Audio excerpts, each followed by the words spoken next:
Hello बच्चों, let's read this question. So this question says a progressive wave y is equal to a sin kx minus omega t is reflected by a rigid wall at x is equal to 0.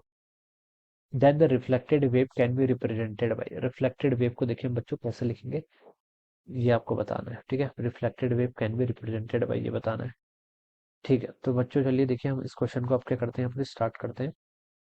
तो देखिए इस question का बच्चों की concept आप क्या लिख सकते हैं। The key concept of this question is the key concept of this question is देखिए रिफ्लेक्टेड वेव बतानी ना, तो रिफ्लेक्टेड वेव भी लिख लेते हैं। चलिए क्या लिख लेते हैं, reflected wave will be the key concept of this question. ठीक है, रिफ्लेक्टेड वेव की जगह इस क्वेश्चन का आपका की कॉन्सेप्ट हो जाएगा। ठीक है, अब बच्चों देखिए एक प्रोग्रेसिव वेव है, प्लेन प्रोग्रेसिव वेव मतलब होता है जिसका एक्स क्या हो रहा है आपका, टाइम के साथ साथ क्या हो रहा है आपका, चेंज हो रहा है। ये वेव आपकी ट्रेवल कर रही है, स्टैंडिंग वेव नहीं, क्या कर रही है, ट्रेवल कर रही है।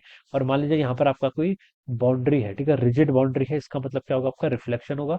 तो रिफ्लेक्शन पर आपका फेस रिवर्सिबल हो जाएगा। कितने से, पाई से क्या हो जाएगा आपका, फेस रिवर्सिबल हो जाएगा। ठीक है, ये मान लीजिए आपकी एक स्ट्रिंग है। ठीक है, स्ट्रिंग पर एक आपकी एक वेव चल रही है। ठीक है, वेव आपकी इनिशियल ऐसे है, this is our incident wave, ये आपकी क्या है, चलिए बच्चों ये आपकी इंसिडेंट वेव है मान लीजिए। ठीक है, this is the incident wave. ठीक है, ये आपकी क्या है, this is our incident wave. ठीक है, ये जो ऐसे जा रही है ना, this is our incident wave. ठीक है, this is our incident wave. ठीक है, अब बच्चों देखिए ये यहाँ पर आपकी रिजिड बाउंड्री से रिफ्लेक्ट हो रही है, यहाँ पर लिखा हुआ है it is reflected by rigid boundary. ठीक है, इस डायरेक्शन को चलिए बच्चों में क्या बोल देता हूँ, पॉजिटिव एक्स बोल देता हूँ। इस डायरेक्शन को अगर मैंने पॉजिटिव एक्स बोल दिया, ये आपका मान लीजिए एक्स इजिकल टू 0 का कोऑर्डिनेट है।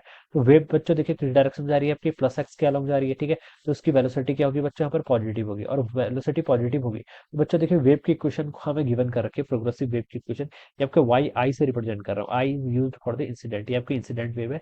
इसको हमने क्या लिखा है, ए साइन के एक्स माइनस ओमेगा टी के इक्वल ले रखा है। ठीक है, अब बच्चों देखिए अगर ये किसी रिजिड मीडियम से क्या करती है, रिफ्लेक्ट होती है, तो इस पर क्या हो जाता है आपका, फेस रिवर्सिबल हो जाता है। क्या हो जाता है इसका, फेस रिवर्सिबल हो जाएगा। ठीक है, यानी कि एक आपका पाई का फैक्टर क्या हो जाएगा बच्चों, उस पर ऐड हो जाएगा। ठीक है, और अभी ये वेव देखिए के एक्स माइनस ओमेगा टी, जो साइन का आर्गुमेंट है कितना है आपका, के एक्स माइनस ओमेगा टी, ये टर्म क्या है आपकी, कांस्टेंट है। ठीक है, अगर मैं इसको डिफरेंशिएट करूं तो देखिए बच्चों यहाँ से जो मेरी वेलोसिटी आ जाएगी वो कितनी आएगी, वेलोसिटी यहाँ से आपकी ओमेगा बाई के इक्वल आ जाती है। कितनी आती है वेलोसिटी, क्या होता है dx बाई dt, तो इस पूरी इक्वेशन को टाइम के रिस्पेक्ट में डिफरेंशिएट कर लिया। ठीक है, तो ये वेलोसिटी क्या आ रही है आपकी, पॉजिटिव आ रही है। और वेव भी देखिए आपकी प्लस एक्स के अलॉन्ग जा रही है, तो वेलोसिटी क्या है पॉजिटिव। अब बच्चों देखिए ये वेव क्या होगी, अगर आपकी रिफ्लेक्ट होगी, तो मैंने बोला कि इसमें पाई का क्या हो जाता है आपका, फेस रिवर्सिबल हो जाता है। पाई का क्या हो जाता है बच्चों अपने यहाँ पर, फेस रिवर्सिबल हो जाता है।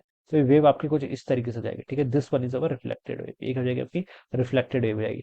जब इसका मैक्सिमा था देखिए, तब इसका मिनिमा था, तब इसका यहाँ पर मैक्सिमा आ गया, और जब मैक्सिमा होगा तब क्या आ जाएगा, इसका मिनिमा आ जाएगा। ठीक है, ऐसे उसको समझ सकते हैं। ठीक है, तो यहाँ पर पाई का क्या हो जाता है, फेस रिवर्सिबल हो जाता है। तो आप इसको ऐसे लेंगे ए साइन, ठीक है, के एक्स। ठीक है, अब माइनस ओमेगा टी कब था, जब ये प्लस एक्स के अलॉन्ग जा रही थी, अब रिफ्लेक्ट होके माइनस एक्स के अलॉन्ग जा रही है, तो माइनस के लिए यहाँ पर के एक्स प्लस ओमेगा टी का टर्म में क्या आ जाएगा। ठीक है, प्लस आपका पाई का फेस रिवर्सल हो जाएगा, जिसको मैंने पाई से ऐड कर दिया। ठीक है, this is our reflected wave equation. Alright, तो साइन पाई प्लस थीटा कितना होता है आपका, माइनस साइन थीटा के इक्वल होता है। ठीक है, माइनस ए साइन ऑफ के एक्स प्लस ओमेगा टी, ये इसकी इक्वेशन होनी चाहिए फिर फाइनल। ठीक है, this must be the equation of the reflected wave, ये आपके रिफ्लेक्टिव वेव की इक्वेशन होनी चाहिए, माइनस ए साइन आपका के एक्स प्लस ओमेगा टी।